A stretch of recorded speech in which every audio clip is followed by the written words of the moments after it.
Baik, kami dari kelompok 8 yang terdiri dari saya, Diva Kartika, kemudian ada Jennifer Santoso, dan MS Taufikur Rahman. Kali ini kami akan presentasikan tentang modul 2, yaitu External Interrupt, Display 7 Segment, dan Hardware Timer dalam bahasa assembly. Pada modul ini terdapat dua percobaan.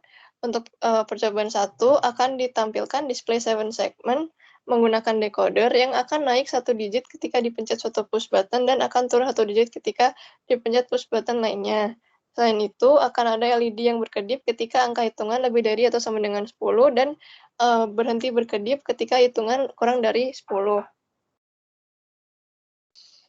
Baik, untuk percobaan pertama, mari kita mulai dengan membahas kodenya. Baik, seperti biasa, karena kita menggunakan microcontroller ATmega 128, maka kita meng-include m128dev.inc.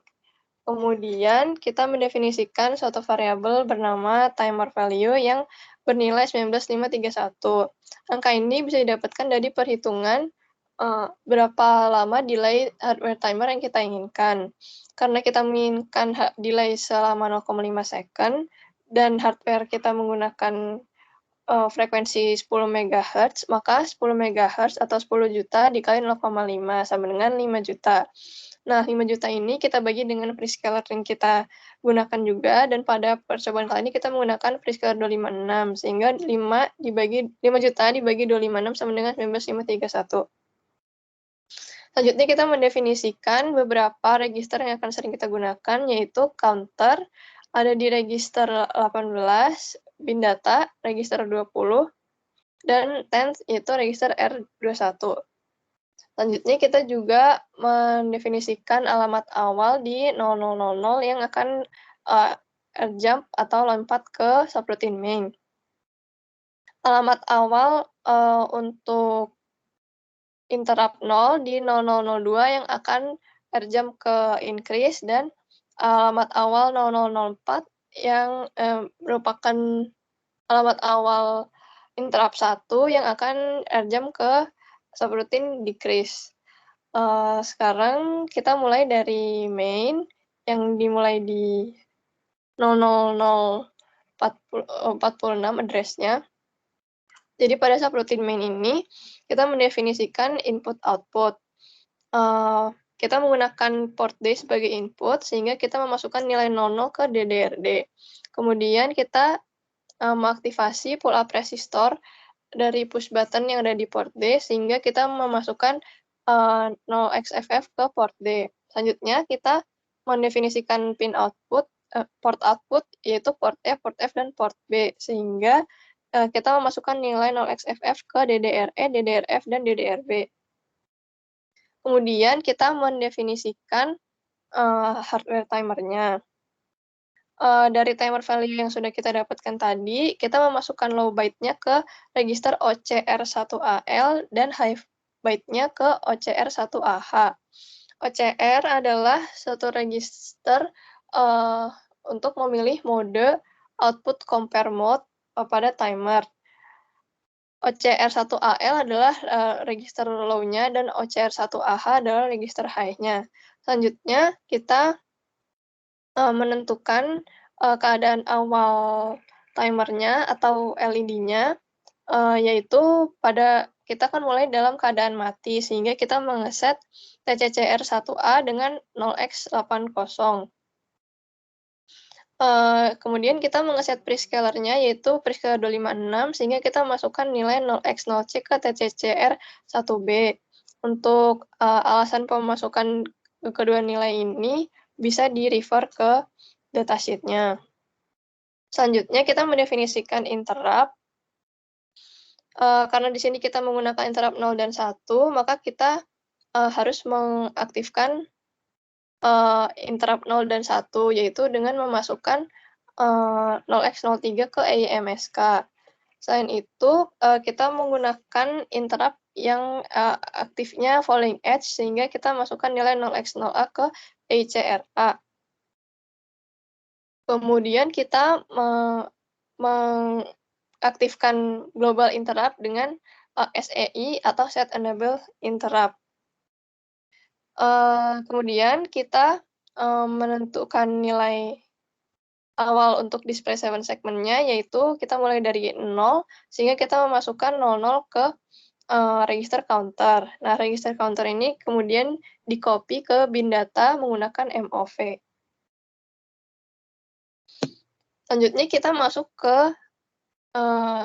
loop yang akan relatif jam ke loop lagi, sehingga kita akan berputar di dalam loop sampai ada interrupt yang membuat kita pindah ke subroutine yang lain. Seperti yang sudah dijelaskan di atas, ketika interrupt 0 aktif, maka akan jump ke increase, dan ketika interrupt 1 aktif, maka akan jump ke decrease. Sekarang saya akan menjelaskan tentang subroutine increase dan decrease. Jadi pada subroutine increase, counter akan di-increment atau ditambah 1. Kemudian counter akan di-copy ke bin data menggunakan MOV. Kemudian akan dipanggil subroutine bin to BCD dan return dari interrupt menggunakan reti. Untuk subroutine decrease akan ada decrement atau pengurangan nilai 1 dari counter, kemudian counter di-copy ke bin data menggunakan MOV dan rcall atau memanggil subroutine bin to BCD. Kemudian return from interrupt atau reti. Untuk selanjutnya akan dijelaskan oleh Taufik. Oke, jadi untuk label selanjutnya itu bertujuan untuk mengubah nilai biner yang merupakan hitungan dari counter yang berbentuk bin data menjadi BCD atau bilangan desimal yang terkode secara biner. Pertama, kita mengatur supaya bilangan puluhannya itu sama dengan 0. Kemudian bin datanya kita bandingkan dengan 10. Dan apabila dia bernilai negatif, kita langsung melakukan display kepada port E yang merupakan nilai satuan dan port F-nya itu nilai puluhan. Mungkin kita kembali ke sini dulu. Apabila nilainya lebih dari 10, maka nilai puluhannya akan bertambah 1 atau dengan fungsi increment. Dan karena bilangan puluhannya sudah bertambah 1, maka nilai bin datanya berkurang 10 juga. Kemudian kita memasukkan R16 dengan 0x40. Dan apabila nilai dari bin datanya tadi lebih dari 10, maka LED yang terdapat pada TCC R1A itu akan berada dalam mode toggle atau berkedip-kedip. Dan akan tetap berada di loop apabila nilai bin datanya masih lebih dari 10 hingga nilai bin datanya kurang dari 10 atau branch if minus, dan akan langsung terdisplay. Seperti yang sudah saya jelaskan tadi, apabila bin datanya kurang dari 10 akan terdisplay pada port E dan bilangan puluhannya akan terdisplay pada port F. Kemudian kita mengcompare atau membandingkan nilai counternya dengan angka 10 lagi, dan apabila hasilnya negatif, maka dapat disimpulkan bahwa itu kurang dari 10. Dan apabila kurang dari 10, maka TCC R1A-nya akan berada dalam mode clear atau LED yang tadinya berkedip-kedip akan kembali mati. Selanjutnya kita akan melakukan simulasi pada program Proteus.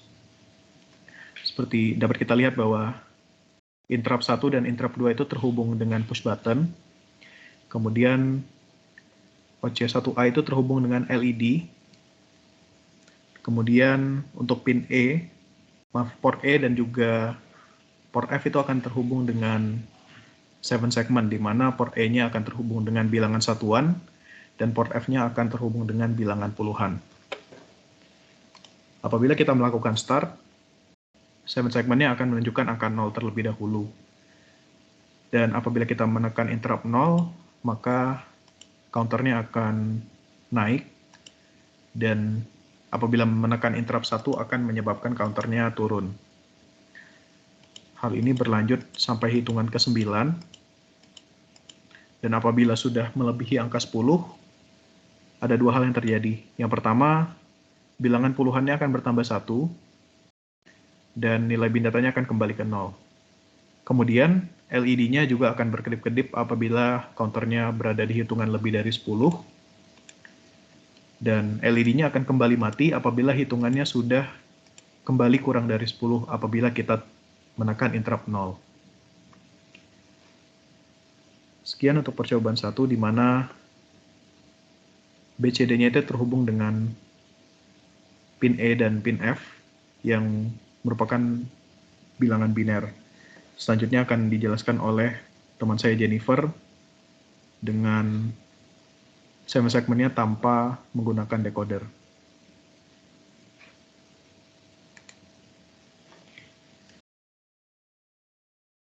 Nah, baik, untuk percobaan kedua, kita membuat display 7 segment.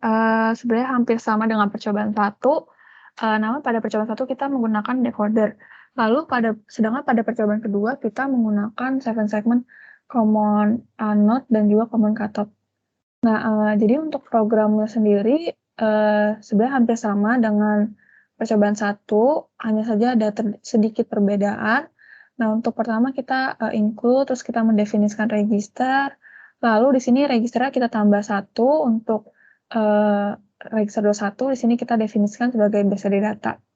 Nah, untuk sisanya masih sama, lalu kita ini juga masih menggunakan origin yang sama untuk interrupt 0 dan 1 dan juga main. Lalu untuk program main-nya sendiri juga masih sama seperti pada percobaan 1, yang mana di sini kita menggunakan port D sebagai input, lalu port E, port F, dan juga port B sebagai output. Oke, lanjut. Terus ini masih sama ya untuk yang program yang output compare.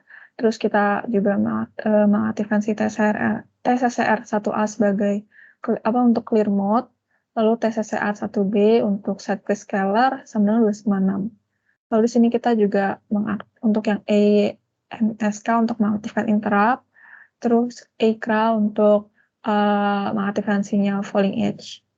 Terus kita ngeset global interrupt, terus ini masih sama juga, kita masukkan 0x00 ke counter, terus kita mengcopy counter ke bin data. Lalu di sini kita nge-aircall bin to BCD dan juga aircall display. Jadi karena kita di sini menggunakan 7 segment yang common cathode dan common anode, di sini kita tulis instruksi ini agar di displaynya nanti mulainya dari 00. Terus ini di sini kita ada loop masih sama, jadi programnya kalau misalnya intropnya belum nyala masih nge-loop aja terus di main. Terus ini untuk program yang increase decrease ya, tadi masih sama, cuma beda di labelnya aja. Jadi kalau dipencet interruptnya bisa naik, bisa turun displaynya, angka di displaynya. Terus ini juga ada untuk program atau subroutine bin2 BCD. Di sini juga kita masih menggunakan program yang sama. Lalu di sini kita ada untuk subroutine yang di repeat-nya itu dari jadi kita pertama di bin2 BCD itu kan kita menginisialisasi dulu kan puluhannya sama dengan 0. Jadi pertama dimulai dari 0, terus kita compare nih compare bin datanya dengan 10. Jadi kita bandingkan angka bin data dengan 10. Lalu kalau misalnya ternyata sudah negatif, berarti kita bisa langsung display. Nah, displaynya ini untuk program display, jadi pertama kita nge-copy dulu dari bin data ke BCD data. Jadi bin data itu satuannya kita copy ke BCD data, terus kita aircall ke BCD to 7 segment. Nah, untuk program, berarti kita masukkan ke program BCD to 7 segment. Jadi program BCD to 7 segment ini, kita punya register Z. Yang register Z itu tuh merupakan register 30 dan 31. Nah, di sini kita gunain register ZH dan ZL itu high-low. Nah, di sini kita juga ngambil datanya itu dari tabel. Tabelnya itu ini. Di tabel ini, lalu dari data yang kita udah punya itu, kita tambahkan data BCD data yang udah kita punya dengan data di register Z. Lalu setelah itu, kita bisa memberi instruksi LPM, yang mana instruksi tersebut digunakan untuk ngambil data dari program memori. Yang mana tadi kan datanya kita udah punya dari tabel, terus yang ditunjuk sama register Z, terus kita tempatin ke register 0. Jadi kita udah punya sekarang di register 0, nah ini kita sekarang return, dari return ini kita balik lagi ke display. Nah, dari output value yang kita udah punya di R0, kita tampilin di port F. Lalu, itu tadi kita udah tampilin untuk bagian satuan. Nah, sama juga untuk yang bagian puluhan, kita lakuin yang sama. Kita copy puluhan ke BCD data, terus kita masuk lagi ke BCD to 7 segment, terus kita tampilin di port I. Nah, terus selanjutnya kita compare lagi, counternya dengan 10, terus kalau misalnya udah selesai, kita bisa masuk ke less than 10. Jadi di sini ada subroutine less than 10, di mana kalau di sini itu maksudnya kita bikin program ini kalau misalnya display-nya itu kurang dari 10, maka di sini TCCR1A akan ngeset jadi clear mode, yang mana udah nggak toggle lagi si LED-nya. Ini kita return dari less than 10 ke display, terus ini kita dari display berarti return lagi ke repeat. Nah, dari repeat ini kan tadi kita udah masuk ke display, kita itu kalau misalnya udah selesai, udah selesai gitu untuk ngurusin display, kalau misalnya angka binarnya udah di-compare. Nah, tapi kalau ternyata belum selesai, belum negatif, berarti kita perlu nge-increment si puluhan yang masih sisa. Jadi kalau kita increment puluhannya itu di display-nya ditambah 1. Terus kita nge-subtract si binary-nya dengan 10. Terus kita lanjut lagi untuk menghitung. Terus di sini kita juga nge-put si naruh X40 ke register 16, lalu di sini kita di out ke TCC R1A dari R16, di mana di sini kita ngeset toggle mode itu kedap-kedip. Berarti kan tadi kalau misalnya di sini tuh kita belum habis 10-nya atau puluhannya, itu kan berarti angkanya tuh nanti akan lebih dari 10 kan display-nya. Kalau display lebih dari 10 atau sama dengan 10, itu akan LED-nya akan toggle mode. Seperti itu. Jadi setelah udah toggle mode, kita add jam lagi ke repeat. Nah, ini untuk ngulang lagi sampai kalau misalnya ternyata udah kurang dari 10, maka nggak toggle mode, kita balik lagi ke display. Tapi kalau misalnya masih lebih dari 10, kita toggle mode. Nah, mungkin sekian untuk program dari percobaan kedua. Jadi sebenarnya masih mirip-mirip aja dari percobaan 1. Nah, mungkin kita langsung lihat aja di Proteus-nya. Nah, jadi untuk di Proteus ini tampilannya kayak gini. Kita gunain si 7 segment and common atot dan common anot. Nah, di sini untuk yang puluhannya kita tampilin di port I, untuk yang satuannya kita tampilin di port F. Terus ini untuk interrupt 0-nya dan interrupt 1-nya. Terus sini untuk LED-nya kita tampilin di port I. Nah, ini untuk kalau kita play, jadi pertama dimulai dari 00. Nah, ini kalau kita pencet gitu, untuk interrupt 0-nya, maka akan nambah 1. Jadi interrupt 0 dia mengaktifkan untuk si program increase atau tambah. Nah, ini nambah. Terus kalau kita pencet interrupt 1-nya, ini berkurang. Interrupt 1-nya mengaktifkan si program yang kurang. Nah, terus untuk ngecek yang LED, kalau misalnya udah lebih dari 10 atau sama dengan 10, LED-nya akan menyala atau kedap-kedip. Nah, ini kayak gini, kalau udah 10, kedap-kedip. Di atas 10 juga kedap-kedip. Nah, kalau kita turunkan lagi 9, itu akan LED-nya akan kembali mati lagi. Nah, LED-nya ini juga punya delay 0,5 second yang sudah di-set dari percobaan pertama. Oke, mungkin sekiranya begitu untuk percobaan kedua, dan sekian untuk presentasi atau penjelasan modul 2 dari kelompok 8. Kurang lebihnya mohon dimaafkan. Terima kasih.